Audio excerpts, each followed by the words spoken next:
Hai viewers, belum bosan kan dengar suara aku? Kali ini aku akan membahas film tentang 10 orang yang terjebak di sebuah motel terpencil, di mana mereka mulai dibunuh satu persatu secara misterius. Itulah tema dari film yang berjudul Identity yang dirilis pada tahun 2003. Yang penasaran siapa pembunuh sebenarnya? Yuk langsung aja kita simak ke alur ceritanya. Kalau kalian suka channel ini, silahkan dukung aku dengan subscribe, like, and share ya.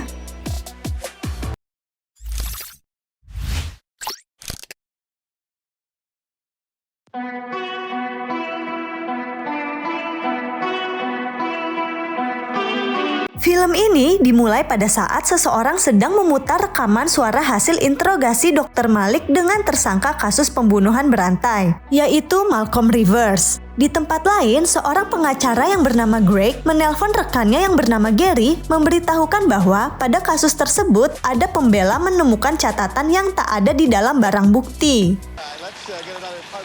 Adegan beralih ke sebuah motel pada malam hari yang sedang hujan badai. Penjaga motel dikejutkan dengan kedatangan seorang pria bernama George menggendong istrinya bernama Alice yang terluka bersimbah darah karena kecelakaan.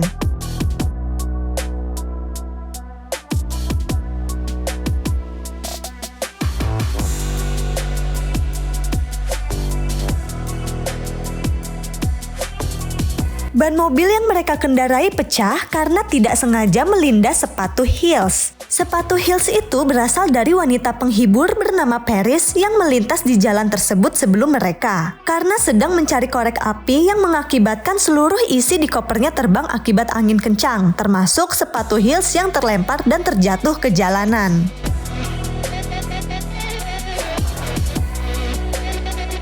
Pada saat George ingin memperbaiki ban mobilnya, istrinya tertabrak oleh sebuah mobil limosin yang sedang melintas. What have you done?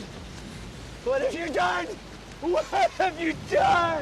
Supir limosin tersebut bernama Edward yang sedang membawa artis bernama Susan. Sang artis menyuruh Edward mencari baterai ponsel sampai-sampai ia tidak sadar kalau ada orang di depannya. Edward ingin bertanggung jawab atas kecelakaan itu meskipun ditentang oleh Susan. Namun, akhirnya Edward membawa mereka semua termasuk anaknya si korban yang bernama Timothy ke mobil limosin tersebut untuk mencari pertolongan.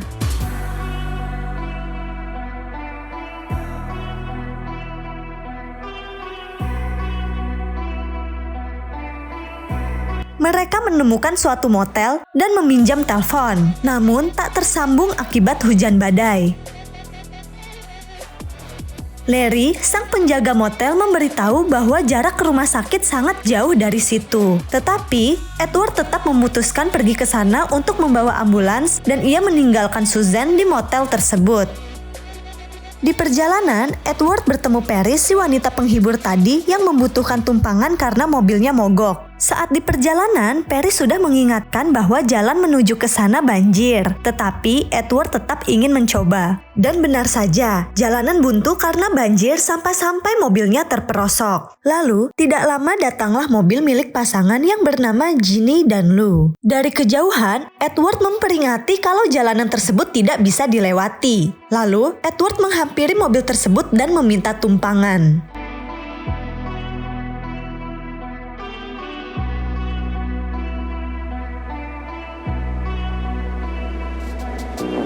Lou yang tampak tertarik dengan Paris akhirnya mengizinkan mereka menumpang. Untuk berjaga-jaga, Ed mengambil pistol di mobil limosin. Karena tidak ada alternatif jalan lain, mereka semua memutuskan untuk bermalam di motel. Keadaan Alice semakin parah. Di tengah hujan badai datang lagi seorang polisi bernama Rhodes yang sedang membawa tahanan dan ingin menyewa satu kamar karena tidak bisa melanjutkan perjalanan. Edward yang mendengar hal itu meminjam radio pada mobil Rhodes untuk meminta bantuan medis, tetapi lagi-lagi tak tersambung. Dalam keadaan darurat, Edward menjahit luka Alice. Edward yang khawatir dengan Timmy bertanya kepada George mengapa Timmy tidak berbicara sepatah kata pun sejak kecelakaan. George pun bercerita kalau ia sebenarnya adalah ayah tiri Timmy. Timmy tak banyak berbicara setelah ayahnya meninggal dan memiliki masalah dengan emosi.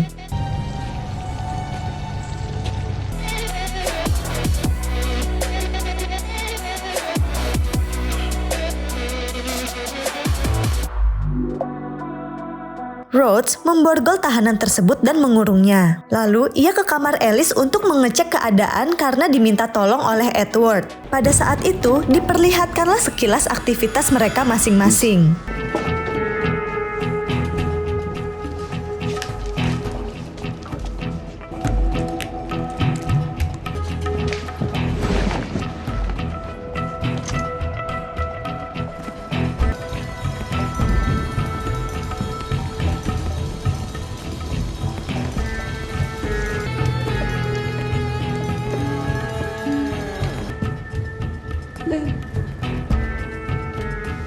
Salah satunya, Susan yang keluar kamar untuk mencari sinyal. Susan merasa ada yang mengikutinya dan pembunuhan pun terjadi. Edward terbangun dan dia keluar dari kamar. Merasa ada hal yang aneh, ia mendengar suara yang berasal dari laundry room. Lalu, ia menghampirinya dan terkejut melihat ada kepala Susan di mesin cuci.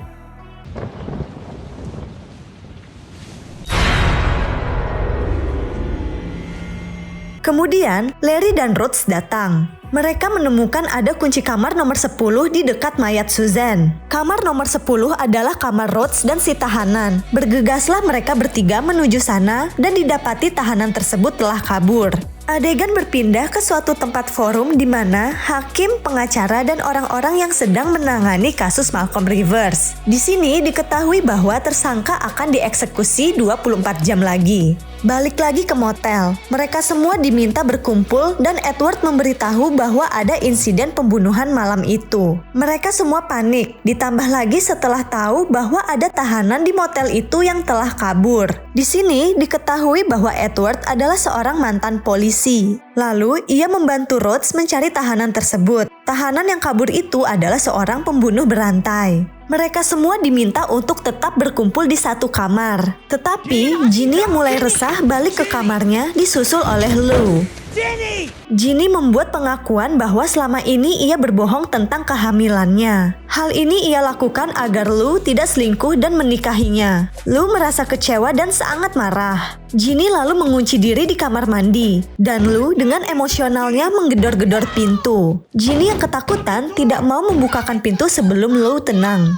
I'm calm. Dirasa sudah tenang, Ginny akhirnya membukakan pintu. Lalu, ia dikejutkan dengan bayangan seseorang yang sedang memegang pisau. Ia pun ketakutan dan dikejar oleh orang itu. Beruntungnya, ia berhasil kabur lewat jendela kamar mandi. Yang lain pun datang dan mendapati Lou sudah tewas di kamarnya. Tahanan yang kabur sudah berlari jauh dari motel dan ia menemukan sebuah tempat untuk bersembunyi. Namun ada yang aneh. Ia menyadari bahwa ia kembali ke motel itu lagi. Sejauh-jauhnya ia berlari, ternyata tahanan tersebut hanya memutar di situ-situ saja. Rhodes dan Edward berhasil menangkapnya. Lalu diikatlah ia ke tiang agar tidak kabur lagi dan meminta Larry untuk mengawasinya. Alice sudah sadarkan diri. George pun langsung menyiapkan obat untuk membantunya. Ginny masih terlihat syok dan Paris meminta tolong ke George untuk menjaga Ginny sebentar karena ia mau mengambil sesuatu di kamarnya. Si tahanan juga sudah siuman dan melihat Larry sibuk menyembunyikan sesuatu. Ternyata Paris ingin menyelamatkan uangnya dan dipergoki oleh Edward yang sedang mengambil foto TKP untuk mencari barang bukti pembunuhan.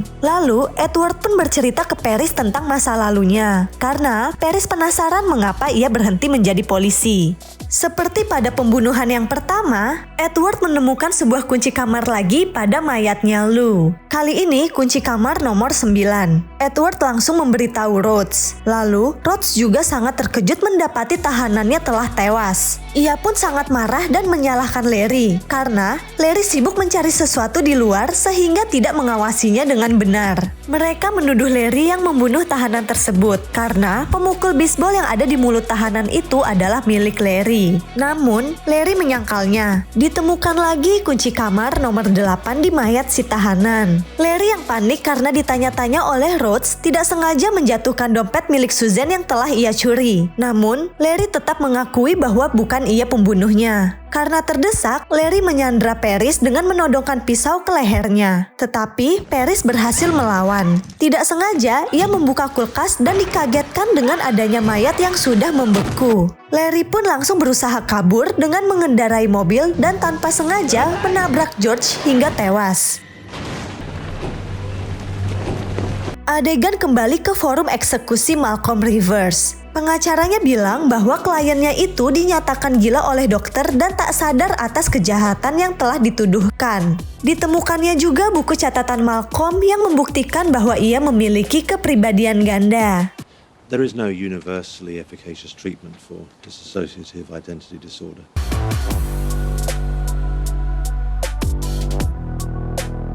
He's here.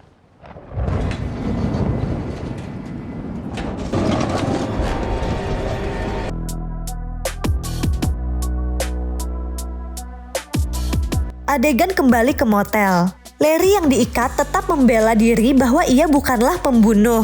Namun, ia mengakui hal yang mengejutkan, bahwa ia sebenarnya bukan penjaga motel. Ia hanya orang yang lewat dan berhenti di tempat itu karena kehabisan bahan bakar. Larry mengaku pada saat ia masuk, sang manajer sudah dalam keadaan tewas. Ia menggunakan kesempatan ini untuk mendapatkan uang. Maka, ia berpura-pura menjadi penjaga motel dan menyembunyikan mayat manajer di kulkas. Namun, mereka semua tetap tidak mempercayainya dan memaksa Larry untuk mengaku. Perdebatan antar mereka pun terjadi. Rhodes meminta agar mereka semua tetap berada di ruangan sampai subuh. Jika ada yang keluar, maka ia akan menembaknya. Mereka pun mau tidak mau menurut. Lalu, Timmy pergi ke kamar ibunya lewat connecting door. Ginny berpendapat bahwa mungkin ada keterkaitan di antara mereka semua. Ia lalu menghampiri Timmy dan menyuruhnya untuk beristirahat. Di saat yang lain sedang berbincang, Rhodes mendengar suara barang jatuh di kamar Alice dan langsung mengeceknya. Ternyata Alice sudah tidak bernyawa. Ia pun menemukan kunci kamar nomor 6 di bawah kasur. Lalu, di manakah yang nomor 7? Dan benar saja, ternyata kunci kamar nomor 7 ada pada mayatnya George. Paris merasa hal itu tak masuk akal. Karena merasa ada yang tidak beres, Edward menyuruh Paris, Ginny, dan Timmy pergi dari tempat itu. Rhodes pun marah karena bagaimanapun mereka bisa jadi tersangkanya. Lalu, tiba-tiba ledakan yang sangat besar terjadi pada mobil Ginny.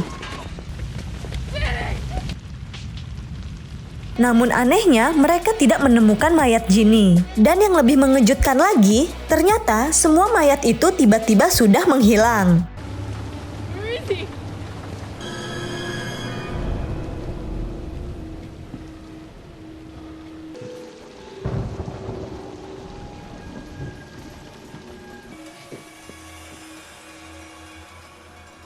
Paris yang sangat frustasi tampak sudah menyerah dengan keadaan. Saat itu pula diketahui ada hal yang mengganjal bahwa mereka semua memiliki tanggal dan bulan lahir yang sama. Ginny, Lucy, May 10th, Larry Washington, May fucking... Sejenak tiba-tiba Edward berada di forum eksekusi tadi, di mana ia sedang diinterogasi. Dr. Malik meminta Edward bercerita sedang di mana ia dan apa yang sedang terjadi. What happened at the motel? People started dying. It didn't make any sense. They disappeared. Lalu, Dr. Malik menyodorkan foto Malcolm Rivers dan bertanya apakah ia mengenalnya. Namun, Edward tidak mengenal orang itu. Dr. Malik menceritakan kasus keji Malcolm dan disebutkan bahwa tersangka mengidap sindrom kepribadian ganda, yang dimana Edward adalah salah satu dari kepribadiannya. Edward pun tidak mempercayai hal itu. Lalu, ia pun diberi cermin untuk melihat siapa ia sebenarnya. Edward shock karena melihat bukan dirinya lah yang dicermin. Ia pun diminta untuk tetap tenang. Where is my face? Edward, stay calm. No, I was a cop. I was a cop in the Rampart Division of LAPD for 6 years. Kejadian yang di motel pun sebenarnya hanya pikiran Malcolm saja untuk mengumpulkan semua kepribadiannya. Edward diminta untuk bekerja sama karena eksekusi tinggal 19 jam lagi. Untuk meyakinkan hakim, ia harus memastikan bahwa kepribadian yang pembunuh itu sudah harus mati. Edward, listen to me. Stay with me. Listen, the killer cannot survive. Adegan kembali ke motel. Pada saat itu, Perry sedang mencari senter di mobilnya Rhodes dan dikejutkan dengan ia menemukan berkas yang ternyata Rhodes sebenarnya adalah narapidana yang berhasil kabur pada saat dipindahkan.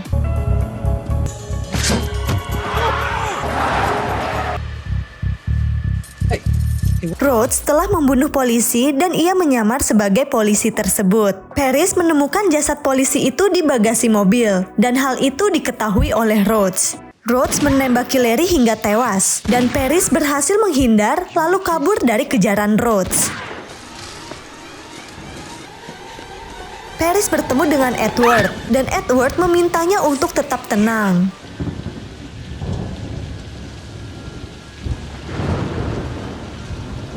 Baku tembak pun terjadi antara Edward dengan Rhodes yang mengakibatkan mereka berdua tewas.